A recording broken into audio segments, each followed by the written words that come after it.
సూర్యాపేట జిల్లా తిరుమలగిరి వ్యవసాయ మార్కెట్లో ధాన్యాన్ని శనివారం తుంగతుర్తి శాసనసభ్యులు మందుల సామేలు ఆకస్మికంగా తనిఖీ చేసి పరిశీలించారు. తిరుమలగిరి మార్కెట్ యార్డుకు అత్యధికంగా ధాన్యం వచ్చిన నేపథ్యంలో ఆయన పరిశీలించారు. ఈ సందర్భంగా ఆయన మాట్లాడుతూ గత 2 రోజులు మార్కెట్కు సెలవు నేపథ్యంలో ఒక్కసారిగా 60,000 బస్తాలకు పైగా ధాన్యం వచ్చిందని అన్నారు. రైతులకు ఇబ్బందులు కలగకుండా ఎక్కువ ధాన్యం వచ్చిందని, తక్కువ రేట్లకు ధాన్యం కొనుగోలు చేస్తే కఠిన చర్యలు తీసుకుంటామని ఎమ్మెల్యే వారిని హెచ్చరించారు.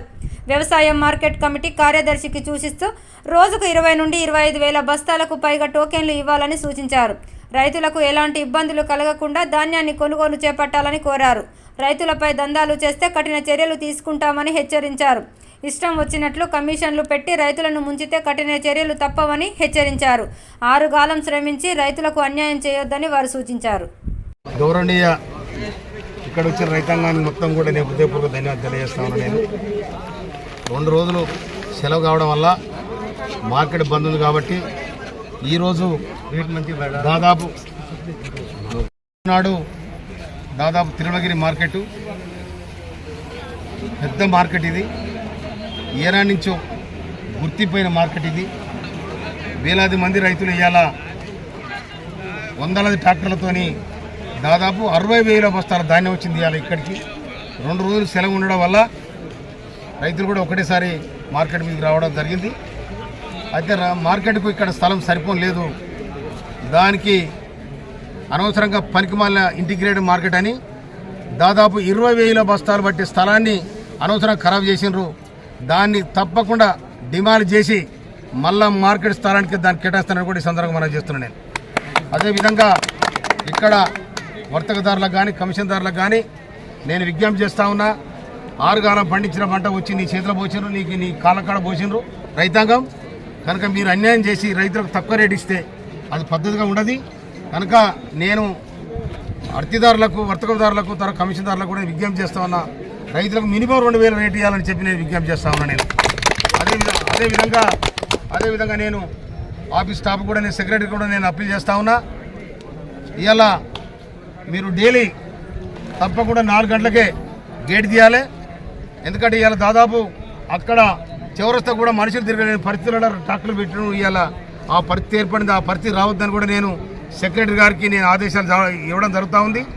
ఆదేశాలు ఇవ్వమా సలహా ఏదో ఒకటి చెప్తా ఉన్నా నేను. కనుక దాన్ని స్వీకరించి ఈ రైతాంగాన్ని కానీ లేకపోతే అక్కడ ఏది మన మార్కెట్లో ఏది రోడ్డు మీద వచ్చే వాళ్ళకు కూడా ఇబ్బంది లేకుండా దాన్ని చేయాలని చెప్పి నేను విజ్ఞప్తి చేస్తా ఉన్నా. తర్వాత 25,000 బస్తాల వరకు డైలీ టోకెన్ ఇవ్వాలి. ధాన్యం ఎక్కువ అవడం వల్ల రేటు తక్కువ అవుతూ ఉంది. కనుక డైలీ 25,000 బస్తాలకే టోకెన్ ఇవ్వాలని చెప్పి విజ్ఞప్తి చేస్తా ఉన్నా. దాదాపు ఒక్క ట్రాక్టర్కు 70 బస్తాలు పడతాయి. ఆ విధంగా లెక్క కట్టుకొని వాళ్ళకి చేయాలని చెప్పి మనం చేస్తా ఉన్నా నేను. తర్వాత రైతాంగానికి ఈ మార్కెట్ 4 దిక్కుల డ్రింకింగ్ వాటర్ సప్లై చేయాలని చెప్పి నేను సెక్రటరీ గారు చెప్తా ఉన్నా నేను.